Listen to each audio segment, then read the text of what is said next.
Good evening, brothers and sisters. My name is David Love, and I'm the Godfather of Good. And I want to start by commenting on my wardrobe. I'm going to talk tonight about innovation in fundraising, but some things about fundraising will never change. The first, go where the money is. I'll return to this later. The second, from the original Godfather, and you can say it with me, folks, is make them an offer that they can't refuse. At the outset, I want to establish my philanthropic credentials.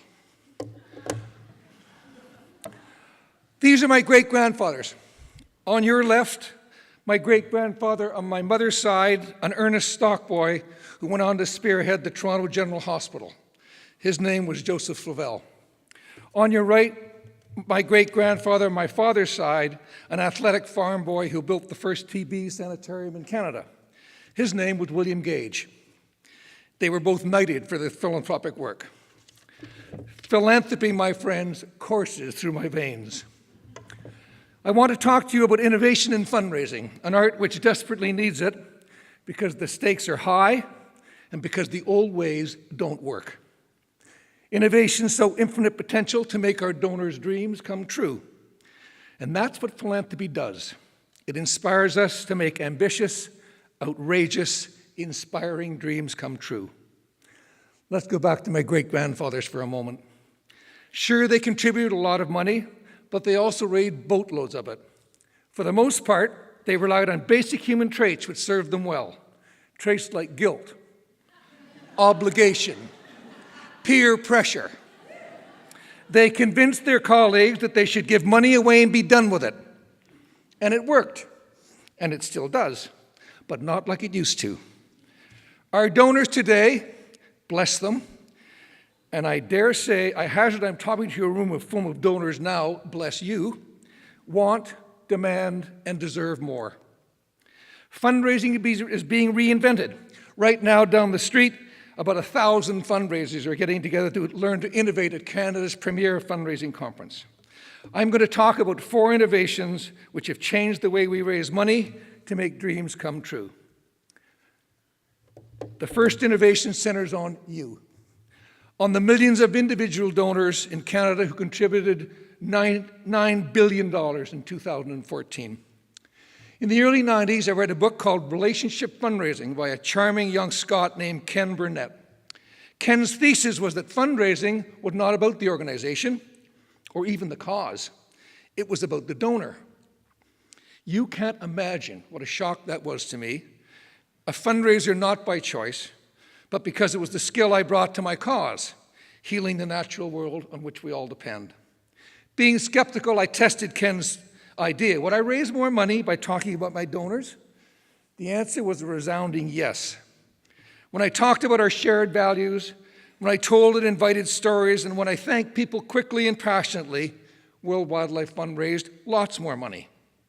So my first innovation in fundraising is to put the donor first. At the Agents of Good, we call it donor love. Today's best fundraisers find new, innovative ways to put donors first. It continues to transform fundraising from individuals. My second innovation comes from a horrible story. In 2013, 94-year-old Olive Cook committed suicide by jumping into the Avon Gorge in Bristol, UK. Olive was a lifelong supporter of many charities, killed herself because the charity literally hounded her to death. At the end, she was getting 260 begging letters a month. She told her family and close friends she couldn't cope anymore with requests for money, in the mail, on the phone, even at her doorstep. My friends, fundraisers killed Olive Cook. As a result, many are taking a new approach to their craft. Specifically, they recognize that begging letters don't work. Instead, fundraisers will work together recognizing the cumulative effect of what they do, and they will respect that the absence of no does not mean yes. The third innovation is an audience is to channel. While much has been written about the Internet's fundraising potential, it remained unproven until the Ice Bucket Challenge.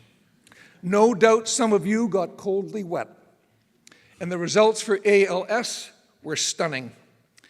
Now others are trying to recreate this moment, and I wish them luck, but I want to touch on the heart of the innovation.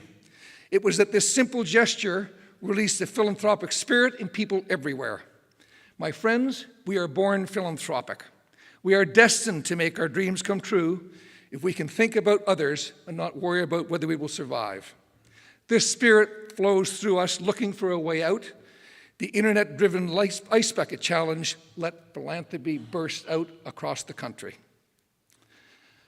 My last innovation still gives me goosebumps. Fundraisers live by a few simple rules. Do your homework, listen before you talk, and as I said a few moments ago, go where the money is. Over the next 30 years, we are going to experience a legacy tsunami. The upcoming senior generation are going to inherit lots of money, and they're going to leave gifts in their wills to causes they deeply care about. The boomers, bless them, will create legacies, and new research will help us encourage these precious gifts. Dr. Russell James, a charming researcher at Texas Tech, is obsessed by what motivates donors to give. So he puts them into MRI machines and asks them questions about donating. This slide shows you his extraordinary result. When we think about giving to charity, the part of our brain which lights up is the part my great-grandfathers appealed to, the obligation part, the need to give back. But Dr. James was stunned to find out, but when we think about leaving a legacy gift, the part which lights up in the part of our brain is where we keep the stories of our life. It's the autobiographical part of our brain, not the charity part. It's the story of ourselves. The implications inspire me every day, and more research is coming. Innovation improves current reality.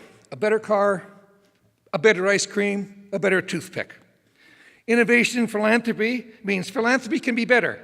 And that, my friends, is true. But philanthropy is not a car, an ice cream, or a toothpick. It is the anxious, ambitious, transformative investment in a better world. And it creates a fiery spirit.